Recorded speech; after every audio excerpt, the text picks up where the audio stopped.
নমস্কার শ্রোতা বন্ধুরা, কথার দেশে চ্যানেলে আপনাদের স্বাগত। বাংলা সাহিত্যের রত্নাবলী থেকে তুলে আনা কিছু মণিমাণিক্য এই চ্যানেলের মূল বিষয়। যেমন থাকবে উপন্যাস, গল্প পাঠ, তেমনি থাকবে কবিতা, প্রবন্ধ এবং বিভিন্ন সময়ে প্রকাশিত বইয়ের পাঠ প্রতিক্রিয়াও। আজ আপনাদের কাছে রইল সাসপেন্স থ্রিলার ভৌতিক সিরিজের একটি নিবেদন।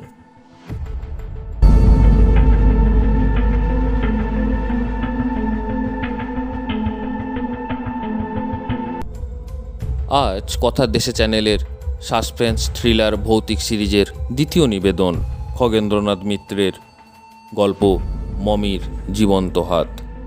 খগেন্দ্রনাথ মিত্রের জন্ম 2 জানুয়ারি 1896 সালে। তিনি মূলত শিশু সাহিত্যিক হিসেবেই বিখ্যাত ছিলেন। তার বিখ্যাত গ্রন্থ ভম্বল সর্দার, সুমন্ত, বাংলার ডাকাত, বনে জঙ্গলে, ব্রাজিলের বন ইত্যাদি। ভম্বল সর্দার বইটা রুশ ভাষায়ও অনুদিত হয়। 1978 সালে 12 ফেব্রুয়ারি তিনি পরলোক গমন করেন। শুরু করছি মমির জীবন্ত হাত।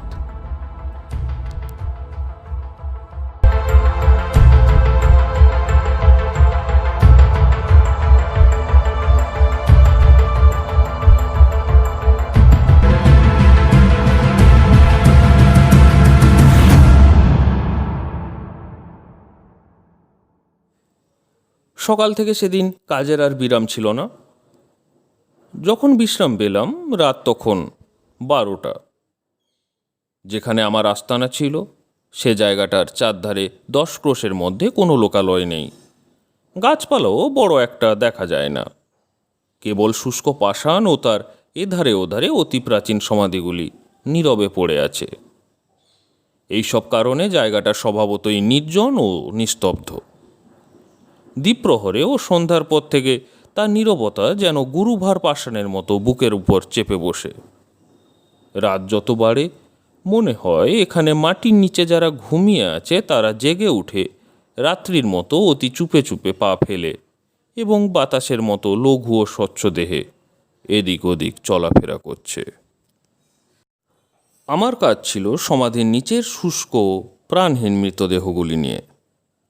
এক রাতে মনে হতো কে যেন আমার পিঠের উপর দিয়ে ঝুঁকে বা সামনে দাঁড়িয়ে আমার রচনাটা খুব কৌতূহলের সঙ্গে পাঠ করছে। কখনো কখনো সচকিত হয়ে মাথা তুলে এদিক ওদিক তাকিয়েছি, কিন্তু কিছুই দেখতে পাইনি। সেজন্যে ভাবতাম ওটা মনের ভুল। রাত দিন মৃতের সম্বন্ধে চিন্তা করছি, মৃতের নানা রকম সামগ্রী নাড়াচাড়া করি। আমার চারধারেই যে সমাধি। এই অবস্থায় প্রেত বা ছায়া অথবা ওই ধরনের কিছু যে দেখব কিংবা অনুভব করব, এতে আর বিচিত্র কি? যাই হোক, কাজ সেরে আমি আস্তানা থেকে বাইরে বেরিয়ে এলাম। পরদিন আমাদের দেশে যেতে হবে, সেজন্যে আমার সঙ্গী জিনিসপত্র গোছাতে ব্যস্ত। আমাদের বৃদ্ধ আরব অনুচরটি তখন কোথায় জানি না। আমি আস্তানার বাইরে দাঁড়িয়ে একটা চুরুট ধরিয়ে চারধারে তাকিয়ে দেখলাম, কিন্তু সেই ঘন অন্ধকারে কিছুই চোখে পড়ল না। কেবল কিছু দূর থেকে নাইলের অস্পষ্ট কলধ্বনি ও চারধারের অশ্রান্ত ঝিল্লিরব একসঙ্গে মিশে একটি অদ্ভুত সুরের সৃষ্টি করে আমার কানে বাজতে লাগলো এবং মনকেও স্পর্শ করতে লাগলো। আমি স্তব্ধ হয়ে সেই শব্দের দিকে কান পেতে রইলাম। কত ক্ষণিকের জন্যে তন্ময় হয়ে থাকব। হঠাৎ দেখি আমার একেবারে সম্মুখে একটি ছায়া মূর্তি এসে দাঁড়িয়েছে। আমি সচকিত হয়ে এক পা পিছিয়ে যেতেই আমারও বিস্ময়ের ঘোর কাটল। সেই মূর্তিও কথা বলে উঠল। সে অতি মৃদু কণ্ঠে বললে, আমার সঙ্গে আসুন। তার সুরে, কথায় ও ভাবভঙ্গিতে এমন একটা গাম্ভীর্য ছিল যে সে আমাদের অনুচর হলেও তা উপেক্ষা করতে পারলাম না। কেবল বললাম, কোথায়? সে হাত বাড়িয়ে পূব দিকটা দেখিয়ে দিলে। আমি নীরবে তাকে অনুসরণ করে চললাম। দুজনে চলেছি। আমাদের পথের এদিকে ওদিকে ভগ্ন সমাধিস্তম্ভগুলো পড়ে আছে। মাঝে মাঝে পায়ে বাধা পাই। কোনো সমাধিস্তম্ভ চূড়ায় বা আর কোথাও বসে হঠাৎ দুটি একটি পেচক ডেকে ওঠে। মাথার উপর দিয়ে বাতাসকে পাখার আঘাতে বিক্ষুব্ধ করে কখনো কখনো বাদুড় উড়ে যায়। সেই ঘন অন্ধকার, সেই আচম্বিত শব্দ, সেই জনবিরল সমাধি প্রান্তর ও বৃদ্ধ অনুচরটির রহস্যপূর্ণ ব্যবহার আমাকে ক্রমে যেন অভিভূত করে ফেলতে লাগলো। আমার মনে হতে লাগলো আমি কোনো অভূতপূর্ব ঘটনা বা কোনো রহস্যের সম্মুখীন হতে চলেছি। তার সঙ্গে কতক্ষণ যে চলেছি তা ঠিক করে বলা সম্ভব নয়। তবে দূরত্বের অনুমানে বুঝলাম আমার আস্তানা থেকে প্রায় 1 মাইল পার হয়ে এসেছি। এর মধ্যে অবশ্য আমরা দুজনে কেউ কারোর সঙ্গে একটি কথাও বলিনি। এক জায়গায় এসে আমার অনুচরটি হঠাৎ দাঁড়ালো। তারপর বললে, অপেক্ষা করুন। আমার চোখে এতক্ষণ অন্ধকার সয়ে এসেছিল। তার উপর তিথি অনুসারে আর একটু পরেই চাঁদ উঠবে। পূব আকাশের কোল একটু উজ্জ্বল হয়ে উঠেছে। তার ফলে জায়গাটার একটা অস্পষ্ট ছবি আমার চোখে ফুটল। মনে পড়ল এর আগে এখানে দিনের বেলায় একবার এসেছিলাম। দেখলাম আমার সম্মুখে সেই জীর্ণ স্ফিংস, তার নিচে প্রত্নতাত্ত্বিকদের কাটা সুড়ঙ্গ ও খাদ। অনুচরটি সেখানে আমাকে রেখে সেই খাদের মধ্যে নেমে গেল। আমি দাঁড়িয়ে আছি। দূর শৈলশিখরে ধীরে কৃষ্ণপক্ষে চাঁদ উঠল।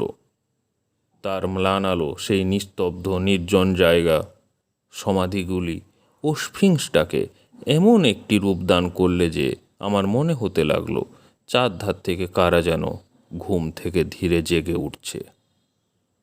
চিন্তাটা মনে উঠতেই আমার শরীরের মধ্য দিয়ে কেমন একটু শিহরণ বয়ে গেল। ঠিক তখনই পিছনে পায়ের শব্দে ফিরে দেখি আমাদের অনুচরটি ফিরে আসছে। তার হাতে যেন একটি কি। সে কাছে আসতেই দেখি জিনিসটা কাপড়ে জড়ানো। সাধারণত মমিগুলি যে ধরনের কাপড়ে জড়ানো থাকে এ কাপড়খানাও সেই ধরনের। আমার কৌতূহলের সীমা থাকল না। সেও কোনো কথা না বলে কাল বিলম্ব না করে জিনিসটার উপরে জড়ানো কাপড়টা খুলে ফেললে। ততক্ষণে চাঁদ আর একটু উপরে উঠেছে। জিনিসটার কাপড়খানা সে সম্পূর্ণ খুলে দিতেই আমার কৌতূহল চরম বিস্ময়ে পরিণত হলো। দেখলাম সেটা একখানি হাত।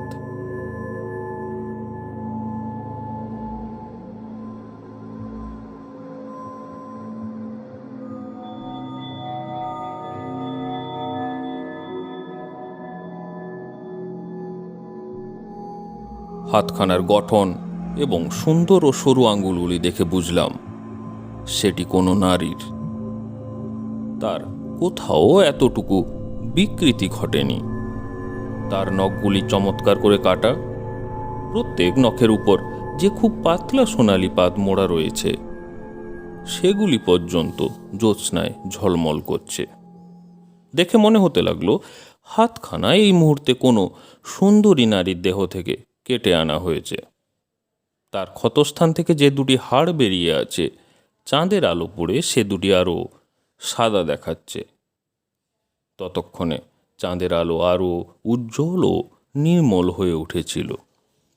অনুচরটি হাতখানা আমার আর একটু কাছে আনতে দেখলাম তার তর্জনীতে একটি উজ্জ্বল সোনার আংটি, তার উপর প্রাচীন ইজিপ্টের কয়েকটি সাংকেতিক অক্ষর খোদাই করা। আমার বৃদ্ধ অনুচরটির মুখের দিকে তাকিয়ে দেখলাম তার চেহারায় কেমন একটা পরিবর্তন এসেছে।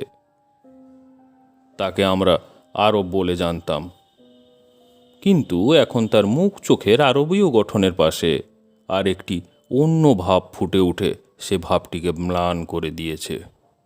সে পরম স্নেহ ভরে সেই হাত দুখানি দু হাতে তুলে ধরে বলল, এখানা ফারাও আখনাটেনের সপ্তম কন্যার দক্ষিণ হাত। আখনাটেন তার পূর্বপুরুষদের ধর্মত্যাগ করে এক নতুন ধর্ম প্রবর্তন করেছিলেন। সে ধর্ম ছিল সূর্যের উপাসনা। তার মৃত্যুর পর তুতেনখামেন ফারাও হন। তিনি আখনাটেন যে ধর্ম প্রবর্তন করেছিলেন তা দেশ থেকে দূর করে দেশের যা পুরাতন ধর্ম তা আবার প্রতিষ্ঠা করেন। তার ফলে ইজিপ্টের পুরোহিত সম্প্রদায় আবার শক্তিশালী হয়ে ওঠে। থিবিস নগরের মন্দিরের পুরোহিতগণ আবার অবাধে ইজিপ্টের সর্বত্র প্রভুত্ব করতে থাকে। কিন্তু ফারাও আখনাটেনের সপ্তম কন্যা মাকিটাটেন তার পিতৃধর্ম তখনও ত্যাগ করেনি। সে ধর্মের প্রতি তার নিষ্ঠা ছিল বড় গভীর। রাজকুমারী পিতার মৃত্যুর পর একদল সৈন্য সংগ্রহ করে থিবিসের বিরুদ্ধে যুদ্ধযাত্রা করেন, কিন্তু প্রথম যুদ্ধেই তিনি নিহত হন। থিবিসের মন্দিরের পুরোহিতগণ তখন রাজকুমারী যে হাতে তাদের বিরুদ্ধে তরবারি ধারণ করেছিলেন, যুদ্ধক্ষেত্রেই তার মৃতদেহ থেকে সেই দক্ষিণ হাতখানি মণিবন্ধের একটু উপরে তরবারি দিয়ে ছিন্ন করে এবং কয়েকটি বিশেষ প্রক্রিয়ার সাহায্যে হাতখানিকে মমি করে এই মন্দিরটিতে রেখে দেয়। এই নৃশংস কাজ করবার উদ্দেশ্য এই ছিল যাতে আর কেউ রাজকুমারীর মতো তাদের বিরুদ্ধে যুদ্ধযাত্রা না করে, তাহলে তাদেরও দশা হবে রাজকুমারীর মতো। থিবিসের এই মন্দিরটাই ছিল তখন প্রধান, এখানা সেই বলে বৃদ্ধ পরম স্নেহের সঙ্গে হাতখানে একটু দোলালে। তারপর আবার বললে, এই কাহিনী আমি শুনেছি আমার পিতার মুখে, তিনি শুনেছিলেন তাঁর পিতার কাছে। এইভাবে কাহিনীটি পুরুষানুক্রমে চলে আসছে। আমার পূর্বপুরুষেরা থিবিসের এইসব মন্দিরে পৌরোহিত্য করতেন। এই হাতখানি যে কোথায় লুকানো ছিল তারা ছাড়া আর কেউ তা জানত না। আমার পিতা আমাকে এর গোপন সন্ধান দিয়ে গেছেন। তোমার কাছে আমি নানাভাবে ঋণী, তাই আজ আমি সেই হাতখানা তোমায় উপহার দিচ্ছি। আমি বললাম, কিন্তু হাতখানা আমায় না দিয়ে কোনো জাদুঘরে তোমার দেওয়া উচিত, তারা সযত্নে এটাকে রক্ষা করবে। সে কঠোর স্বরে বললে, তা হতে পারে না। এই হাতের উপর যে অভিসম্পাদ আছে তা আজও পূর্ণ হয়নি, আর সেই অভিসম্পাদটি পূরণ করার জন্যে ভাগ্য তোমাকেই নির্ধারিত করেছে। আমি চমকে উঠলাম, বললাম, অসম্ভব, আমার সঙ্গে ওর সম্বন্ধ কি? আমি তো বিদেশি। বন্ধু, নিয়তির চলাফেরা বড় বিচিত্র। আমি যা বলছি তা সত্য। রাজকুমারী মাকিটাটেনের দেহটা মমিতে পরিণত করে তার পিতা আখনাটেনের মমির কাছে রাখা হয়েছে। সেটা এখন শান্তিতেই আছে, কিন্তু তার দক্ষিণ হাতখানার উপর যে অভিসম্পাদ আছে তা আজও পূর্ণ হয়নি। সেজন্য এটার শান্তি নেই। এটা তোমার সঙ্গে পৃথিবীর নগরে নগরে ঘুরে বেড়াবে, লক্ষ লক্ষ লোকের চোখের সম্মুখে প্রদর্শিত হবে। হাতখানার উপর যে অভিসম্পাদ আছে তা পূর্ণ হবে তোমার দ্বারাই। নিয়তির এই বিধান। অসম্ভব। পৃথিবীতে অসম্ভব বলে কিচ্ছু নেই। তুমি কোথাও শান্তিতে বাস করতে পারবে না। আজ থেকে 1 বছর পরে তোমার ভ্রমণ শুরু হবে, আর আজ থেকেই 30 বৎসর পরে এক মহাযুদ্ধের শেষ ভাগে রাজকুমারী মাকিটাটেনের ভগ্নিপতি ফারাও টুতেনখামেনের সমাধি আর মমি যে সময় আবিষ্কৃত হবে, ঠিক তার পূর্বেই রাজকুমারীর আত্মা এসে তোমার কাছ থেকে তাঁর দক্ষিণ হাতখানা উদ্ধারের চেষ্টা করবে। হাতখানাও তখন হয়ে উঠবে জীবন্ত। যতকাল তোমার কাছে থাকবে ততকাল তোমার কোনো বিপদ আপদের ভয় থাকবে না। তুমি এখানা সযত্নে রক্ষা করবে, তাহলে এই হাতও তোমাকে সকল বিপদে রক্ষা করবে। আমার কাছে শপথ করো যে এই হাতখানা তুমি সব সময় খুব সাবধানে রাখবে। বলতে বলতে বৃদ্ধের চোখ মুখের ভাব, গলার স্বর, দেহের ভঙ্গি সম্পূর্ণ বদলে গেল। আমার তখন মনে হতে লাগলো একজন ইজিপ্টীয় পুরোহিত সেই অতি প্রাচীন জীর্ণ মন্দিরের ধ্বংসাবশেষের উপর দাঁড়িয়ে আমাকে কঠোর স্বরে প্রতিজ্ঞাবদ্ধ হতে আজ্ঞা দিচ্ছে।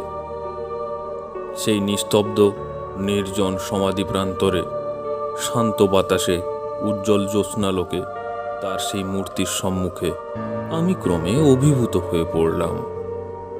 আমার ইচ্ছাশক্তি মনের মাঝে মিলিয়ে গেল। বোধ হতে লাগলো আমি তার আজ্ঞাবহ ভৃত্য। আমার মাথা আপনা হতেই তার সম্মুখে নত হয়ে পড়ল। সে বললে, কেবল এইটুকু প্রতিজ্ঞাই যথেষ্ট নয়। এই আমরা দুজনে আমেনের জীর্ণ ভগ্ন মন্দির তলে দাঁড়িয়ে আছি। এখানে নতজানু হয়ে বসে আকাশের দিকে তাকিয়ে তোমার দক্ষিণ হাত তুলে সকলের যিনি ঈশ্বর তাঁকে সাক্ষ্য করে শপথ করো যে তোমার কথা তুমি পালন করবে। তার অনুজ্ঞা উপেক্ষা করবার শক্তি আমার তখন ছিল না। আমি যথাযথ তা পালন করলাম। তারপর আমি উঠে দাঁড়াতেই সে আমার হাতে রাজকুমারীর ছিন্ন হাতখানি ধীরে রেখে দিলে। অতঃপর দুজনে পূর্বের পথ ধরে আস্তানায় ফিরে এলাম। আমার মন এক অভূতপূর্বভাবে ভরে গেল। দেখলাম আমার সঙ্গী তখনও তেমনি ব্যস্ত আছেন। আমি যে কাপড়ে জড়ানো একটা কিছু নিয়ে কুটিরে ঢুকলাম সেদিকে তার খেয়ালই হলো না। আমিও তাকে হাতখানির বিষয়ে কোনো কথা বলা আবশ্যক বলে মনে করলাম না। হাতখানিকে আর একখানা কাপড়ে ভালো করে জড়িয়ে আমার বালিশের নিচে রেখে তাতে মাথা দিয়ে শুয়ে পড়লাম। কিন্তু অন্য দিনের মতো আমায় সে রাতে কিছুক্ষণ জেগে থাকতে হলো না। শোবার প্রায় সঙ্গে সঙ্গেই আমার চোখে তন্দ্রা নেমে এলো। আমি ঘুমিয়ে পড়লাম। পরদিন যথাসময়ে আমরা জিনিসপত্র নিয়ে আস্তানা ছেড়ে চলে এলাম। আমাদের বৃদ্ধ অনুচরটিও স্টিমার ঘাট অবধি আমাদের সঙ্গে এলো। আমিও যখন স্টিমারে উঠছি তখন সে একবার তীক্ষ্ণ চোখে আমার চোখের দিকে তাকালো। আমার মনে হলো সেই দৃষ্টির অর্থ তোমার শপথ পালন করো। যাই হোক, আমাদের স্টিমার যথাসময়ে থিবিস ছেড়ে নাইল দিয়ে সুদূর উত্তরে সমুদ্রের দিকে চলতে আরম্ভ করলে। সেই সময় ফিরে দেখলাম আমাদের বৃদ্ধ অনুচরটি ঘাটের একধারে স্থির হয়ে আমাদের দিকে তাকিয়ে আছে, যেন ছায়ামূর্তি। ক্রমে সেই ছায়া থিবিসের বিলীয়মান তীরভূমির সঙ্গে আমার চোখের সম্মুখ থেকে চিরকালের জন্য মিলিয়ে গেল।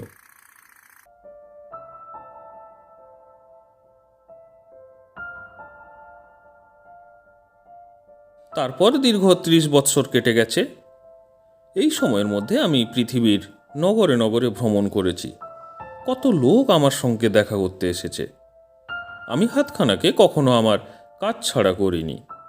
সকলেই রাজকুমারী মাকিটাটনের সেই হাতখানিকে আমার বসবার ঘরে আমার পাশে দেখে গেছে ও তার চমকপ্রদ কাহিনীটি মনোযোগ দিয়ে শুনেছে। হাতখানিও এই দীর্ঘকালের মধ্যে আমাকে যে কত বিপদ আপদে রক্ষা করেছে তা বলতে গেলে একখানি প্রকাণ্ড পুঁথি হয়ে যাবে। একবার এক চোর আমার ঘরে ঢুকে এক জায়গায় লুকিয়ে থাকে। তার মতলব রাত যখন গভীর হবে তখন সে আমার মূল্যবান যা কিছু চুরি করে পালাবে। সে রাতে তার কাজ হাসিল করবার সুযোগেরও অভাব হলো না। ঘর অন্ধকার হলো, রাতও গভীর হয়ে এলো। সে আমার সোনার ঘড়িটা সংগ্রহ করে হাতড়ে হাতড়ে টেবিলের উপর থেকে টাকার থলিটা নিতে গিয়েই তার হাতখানা রাজকুমারীর হাতের উপর পড়ল। তৎক্ষণাৎ সে ভয়ে আঁতকে উঠে সব ফেলে প্রাণ ভয়ে ঘর থেকে পালিয়ে গেল। আর একবার এক হোটেলে থাকবার সময় হঠাৎ সেখানে আগুন লাগে। অন্য সকলের সঙ্গে আমিও প্রাণ বাঁচবার জন্য ছুটে পালাতে পালাতে মনে পড়ল রাজকুমারীর হাতখানা আনা হয়নি। সেটা টেবিলে লাল মখমলের গদির উপর রয়েছে। না আনলে পুড়ে ছাই হয়ে যাবে। কথাটা মনে হওয়া মাত্র আমি ঘরের দিকে ফিরলাম। ঘরে এসে হাতখানা নিয়ে আবার ছুটতে ছুটতে লিফটের কাছে পৌঁছতে না পৌঁছতেই ভয়ঙ্কর একটা শব্দ হলো। তাকিয়ে দেখি লিফটটা পুড়ে ছিঁড়ে নিচে পড়ে গেল। তার ফলে অনেকগুলি লোক জখম হলো ও প্রাণ হারালো। এরপর এক রাতে স্বয়ং রাজকুমারী এলেন তাঁর ওই হাতখানি নিতে। তখন ইউরোপের মহাযুদ্ধ প্রায় শেষ হয়ে এসেছে। আমি ইউরোপের যে নগরে সে সময় বাস করছি মনস্থ করলাম সেখানেই জীবনের শেষ পর্যন্ত স্থায়ীভাবে বাস করব। কিন্তু থিবিসের জীর্ণ ভগ্ন মন্দির তলে দাঁড়িয়ে আমার বৃদ্ধ অনুচরটি যে ভবিষ্যৎবাণী করেছিল তা তখনও পূর্ণ হয়নি বলেই বোধ হয় আমার সংকল্প সফল হলো না। আমি নগরটি ছেড়ে যেতে বাধ্য হলাম। যাবার সমস্ত আয়োজন করছি, কতক জিনিসপত্র পাঠিয়ে দিয়েছি, কতক তখনও আছে। সেগুলোর মধ্যে রাজকুমারীর হাতখানিও একটি। সত্য কথা বলতে কি, হাতখানি নিয়ে আমি কিছু বিব্রত হয়ে পড়েছিলাম। কয়েকদিন থেকে লক্ষ্য করছিলাম যে হাত এতকাল লোহার মতো শক্ত অসাড় ছিল, তা বেশ কোমল হয়েছে। তার সরু সরু আঙুলগুলোকে সহজেই এধারে ওধারে সঞ্চালন করা যায়। তারপর ক্রমে সমস্ত হাতখানার আকৃতিও সম্পূর্ণ বদলে গিয়ে সেখানা হয়ে উঠল জীবন্ত মানুষের হাতের মতো। সেখানার দিকে হঠাৎ তাকিয়ে সময়ে সময়ে আমি নিজেই চমকে উঠি। মনে হয় টেবিলের উপর লাল মখমলের গদিতে একটি সুন্দরী নারীর দক্ষিণ হাতখানি কেটে রাখা হয়েছে। একদিন সকালে উঠে রাজকুমারীর হাতের দিকে তাকিয়ে আমার বিস্ময়ের সীমা থাকল না।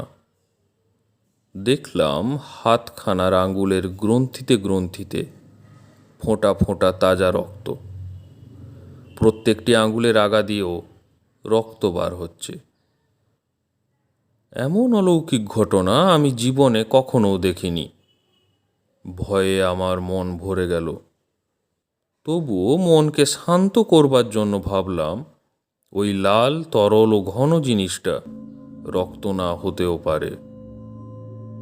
কিন্তু একজন রাসায়নিক যখন তার কয়েক বিন্দুকে নানা রকম রাসায়নিক প্রক্রিয়ার সাহায্যে পরীক্ষা করে বললেন জিনিসটা মানুষের রক্ত ছাড়া আর কিছুই না, তখন আমি স্তম্ভিত হয়ে গেলাম। 3000 বছরের পুরাতন একখানি শুষ্ক কঠিন মমি হাত সহসা জীবন্ত হয়ে উঠল। রক্তাক্ত হাতখানার দৃশ্য আমাকে এমন পীড়া দিতে লাগলো যে রাসায়নিককে বললাম, ওই হাতখানা রক্ত পড়া কি কোনো রকমে বন্ধ করতে পারেন না? ওটা কি আবার আগের মতো শক্ত হতে পারে না? যেরকমই হোক ওটাকে আগের অবস্থায় পরিণত করুন। চোখের সম্মুখে এ দৃশ্য বড় অসহ্য। তিনি বললেন, তরল গালা ও পিচের মধ্যে ডুবিয়ে দিলে হাতখানা আবার আগের মতো শক্ত ও অসাড় হওয়া সম্ভব, এবং ওর রক্ত পড়াও নিশ্চয় বন্ধ হয়ে যাবে। এছাড়া আর কোনো উপায় তো আমার জানা নেই। আমি তৎক্ষণাৎ তাঁর প্রস্তাবে সম্মত হয়ে বললাম, অনুগ্রহ করে এই মুহূর্তেই ওটা নিয়ে যান। রাসায়নিক হাতখানা নিয়ে চলে গেলেন এবং কিছুক্ষণ পরে ফিরে এসে হাতখানা আমায় দিয়ে বললেন, দেখুন, এটা আগের মতোই শক্ত ও অসাড় হয়ে গেছে, রক্ত পড়াও বন্ধ হয়েছে। কিন্তু মমির হাত দিয়ে কি করে যে রক্ত পড়তে পারে আমি তো কিছুতেই ভেবে পাচ্ছি না। এ ব্যাপারটা নিতান্ত অভাবনীয়। এই কথাটা আমিও মনে মনে ভাবছিলাম। কাজেই তার প্রশ্নের সদুত্তর দেওয়া আমার পক্ষে সম্ভব হলো না। আমি রাজকুমারীর হাতখানা হাতে নিয়ে দেখি তার কোনো জায়গা দিয়েই আর রক্ত পড়ছে না। আমি স্বস্তির নিঃশ্বাস ফেলে হাতখানা যথাস্থানে সেই লাল মখমলের গদির উপর রেখে দিলাম। সারা দিন গেল, সন্ধ্যা নামে নামে। এর মধ্যে আমি এমন একটু সময় করতে পারিনি যে হাতখানার দিকে একবার মনোযোগ দিই। অবশ্য তার দরকারও ছিল না, কেননা গালা ও পিচের কঠিন ঘন আবরণের নিচে হাতখানা আগের মতোই অসাড় হয়ে গেছে বলে আমি নিশ্চিন্ত। সেই সময় কাজের পাকে একবার আমার বসবার ঘরের মধ্য দিয়ে যেতে যেতে হঠাৎ হাতখানার দিকে আমার চোখ পড়তেই চমকে উঠলাম। আমার পা দুটো আপনা থেকেই গতিহীন হয়ে গেল। হৃৎপিণ্ডটা ভয়ানক দুলতে লাগলো। যে হাতকে আমি অসাড় ও কঠিন ভেবে নিশ্চিন্ত ছিলাম, আবার তার গ্রন্থি ও আঙ্গুলের আগা দিয়ে পিচ এবং গালার আবরণ ভেদ করে তাজা রক্ত বেরিয়ে আসছে। ঘরখানা ততক্ষণে ঘনায়মান সন্ধ্যার ম্লান ছায় একটু কালো হয়ে উঠেছে। কোণে কোণে অন্ধকার জমা হচ্ছে। আমি অনুভব করলাম সন্ধ্যার সেই ম্লান ছায়ায় আরও একটি ছায়া যেন কায়া মিলিয়ে বড় নিঃশব্দে ভেসে বেড়াচ্ছে। সাহসী বলে আমার খ্যাতি ছিল, কিন্তু সেদিন অন্তত কয়েক মুহূর্তের জন্যেও আমার মন গভীর শঙ্কায় ভরে উঠল। সৌভাগ্যবশত আমি একেবারে চেতনা হারাইনি। পরক্ষণেই আত্মসম্বরণ করে মনে প্রচুর সাহস এনে হাতখানার কাছে গিয়ে পরীক্ষা করে দেখলাম আগের চেয়েও সেটা কোমল হয়ে এসেছে, যেন ধীরে গলে যাচ্ছে। বুঝলাম আমার সকল চেষ্টাই ব্যর্থ। মনে পড়ল 30 বছর পূর্বে নাইলের তটভূমিতে সেই স্তব্ধ জ্যোৎস্না রাতে থিবিস নগরে আমেনের জীর্ণ মন্দিরে দাঁড়িয়ে আমার বৃদ্ধ অনুচরটির কথা। আজ থেকে 30 বৎসর পরে একদিন সেই ক্ষণটি আজ এলো কি? কালসাগরের 3000 বৎসরের দুস্তর ব্যবধান পার হয়ে রাজকুমারী জীবনের পরপাত থেকে আজই তার শুষ্ক দক্ষিণ হাতখানি নিতে এলেন। কিন্তু আমি হিসেব করে দেখলাম ভবিষ্যৎবাণী পূরণের তখনও একটি দিন বিলম্ব। এদিকে আমিও আর সময় নষ্ট করতে পারি না। নগরে তখন পূর্ণ অরাজকতা। আমার জিনিসপত্র যা ছিল সেই দিন সব গুছিয়ে নিলাম। তবে হাতখানার অবস্থা দেখে সেটা আর সঙ্গে নেওয়া হবে না ভেবে স্থির করলাম কালই আগুনে ওটাকে পুড়িয়ে ফেলব। কথাটা ভাবতেই আমার মনের কোণে একটু ব্যথা বেজে উঠল। ওই হাতখানি যে আমার জীবনের এক অংশের একটি পাশ এতকাল ধরে রেখেছিল, তাকে সেখান থেকে সরিয়ে নিশ্চিহ্ন করে দিতে হবে। কিন্তু তাছাড়া উপায় বা কি? আবার ভাবলাম ওটাকে যদি সমাধিস্থ করি, কিন্তু তারই বা সুযোগ কোথায়? আমি আর হাতখানার প্রতি মনোযোগ দিলাম না, নিজের কাজ নিয়ে ব্যস্ত হয়ে পড়লাম। কিন্তু সে রাতে আবার এক অদ্ভুত ঘটনা ঘটল। রাত তখন গভীর, প্রায় সারা নগরী ঘুমে অচেতন। কেবল দূর থেকে মাঝে মাঝে বিদ্রোহী সৈন্যদের উন্মত্ত উল্লাস, সঙ্গীত ও দুটি একটি বন্দুকের আওয়াজ ভেসে আসছে। সেই সময় 4 জন সশস্ত্র দস্যু আমার ঘরে হানা দিল। ঘরে ঢুকে প্রথমেই তাদের চোখ পড়ল রাজকুমারীর আঙ্গুলের সোনার আংটিটির উপর। দস্যু সর্দার তৎক্ষণাৎ রাজকুমারীর হাতখানি মখমলের গদির উপর থেকে ছোঁ দিয়ে তুলে নিলে, কিন্তু পরক্ষণেই দেখলে তার হাত রক্তাক্ত হয়ে গেছে।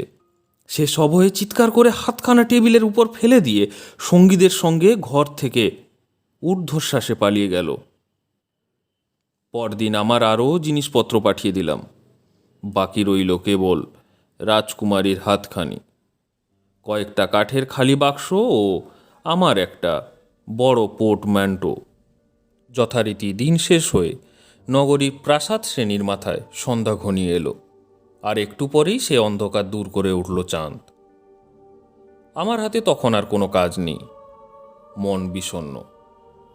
কাল থেকে আর এই গৃহ ওই হাতের সঙ্গে আমার কোনো সম্বন্ধ থাকবে না। আমি বারবার হাতখানিকে দেখতে লাগলাম। রক্তে সেখানা ভেসে যাচ্ছে। মনে হতে লাগলো থিবিসের বিশাল প্রান্তরে নাইলের তীরভূমিতে রাজকুমারীর মৃতদেহটি যেন পড়ে আছে, আর তার দক্ষিণ হাতখানি সদ্য কেটে এনে ওইখানে রাখা হয়েছে। ক্রমে রাত গভীর হতে লাগলো। ঘরের চিমনিতে সন্ধ্যা থেকেই আগুন জ্বলছিল। আমি তাতে আরও কাঠ দিয়ে প্রখর ও প্রদীপ্ত করে দিলাম, যাতে রাজকুমারীর হাতখানি নিঃশেষে পুড়ে ছাই হয়ে যায়। আকাশে তখন জ্যোৎস্নার বন্যা এসেছে। নগরীর চোখেও তন্দ্রা নেমেছে। আমার ঘরে সন্ধ্যা থেকে কোনো আলো জ্বালিনি। খোলা জানলা পথে জ্যোৎস্না এসে শূন্য ও নিস্তব্ধ ঘরকানির মেঝে ঘুমিয়ে আছে। এই আলো ছায়ায় আমি একা দাঁড়িয়ে। আমার বাড়ির গেটে খিলানের উপর একটা সুগন্ধ ফুলে লতা লতিয়ে উঠেছিল। গাছটি তখন সাদা ফুলে ফুলে ভরা। জ্যোৎস্নায় সেগুলো আরও সাদা, সুন্দর ও স্বপ্নময় বলে মনে হচ্ছে।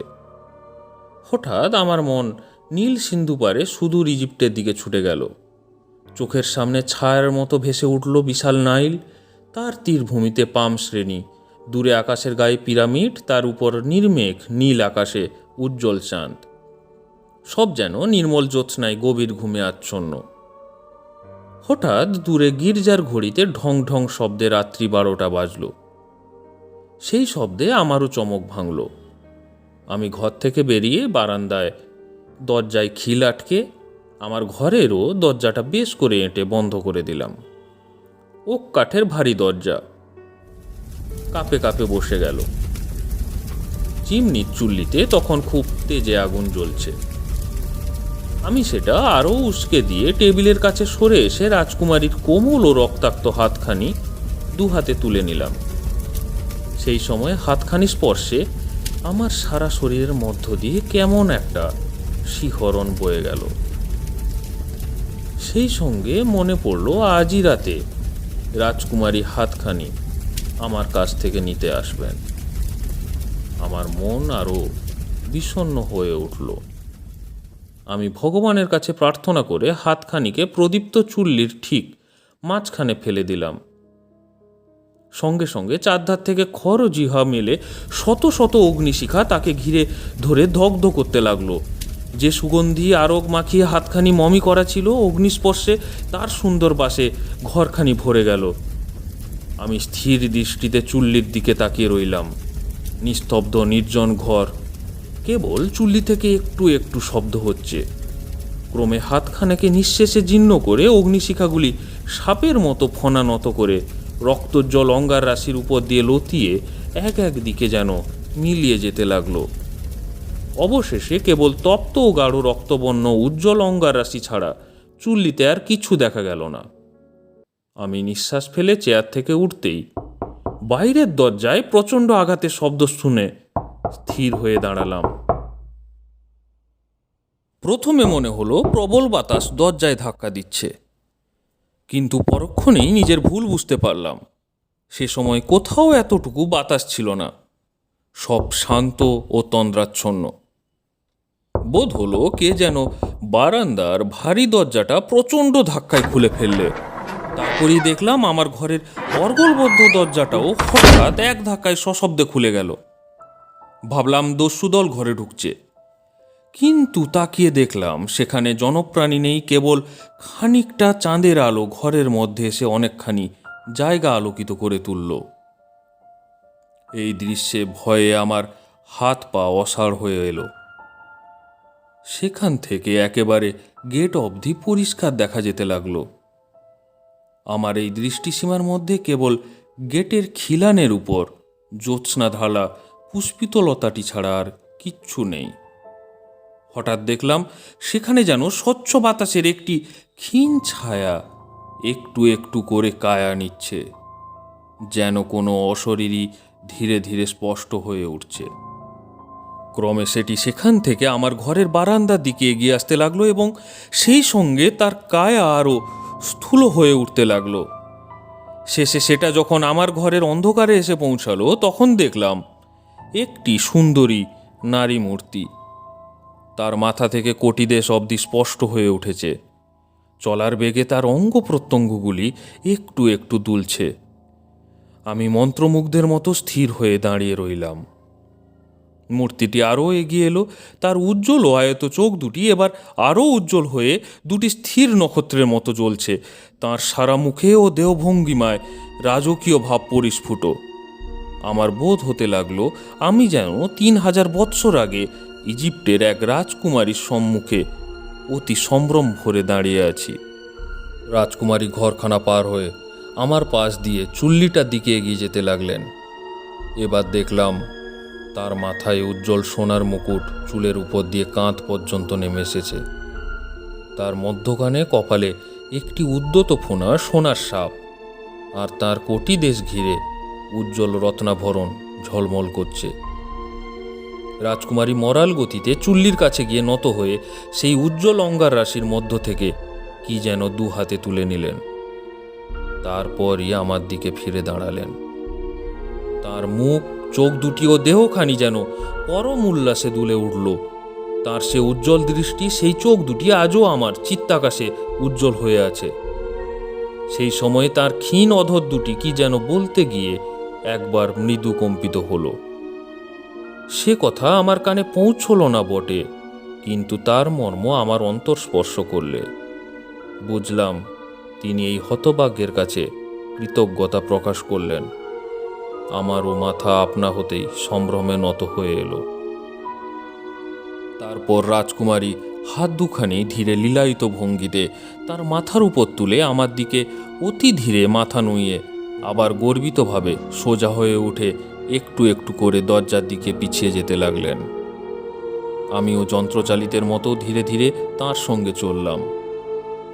ক্রমে সেই ছায়ামূর্তি ঘর থেকে বার হয়ে বারান্দা দিয়ে খোলা চাঁদের আলোয় ফুলের মৃদুগন্ধ ভরা শান্ত বাতাসে ভাসতে ভাসতে খিলানের কাছে পৌঁছল। এই সময়ের মধ্যে তার দেহ একটু ক্ষীণ হয়ে এসেছিল, তখন আরও ক্ষীণ হয়ে ধীরে বাতাসে মিলিয়ে যেতে লাগলো, কিন্তু চোখ দুটি তখনও তেমনি উজ্জ্বল। ক্রমে তার সারা দেহ অদৃশ্য লোকে লীন হয়ে গেল। বাতাসে ভেসে রইল কেবল নক্ষত্রের মতো উজ্জ্বল চোখ দুটি। শেষে সে দুটিও ম্লান হয়ে রাতের আকাশে মিলিয়ে গেল। আমার চোখের সামনে ফুটে রইল কেবল সাদা স্বপ্নালস ফুলগুলি, আর মনের মধ্যে সেই জ্যোৎস্না রাতের বিচিত্র স্মৃতিখানি।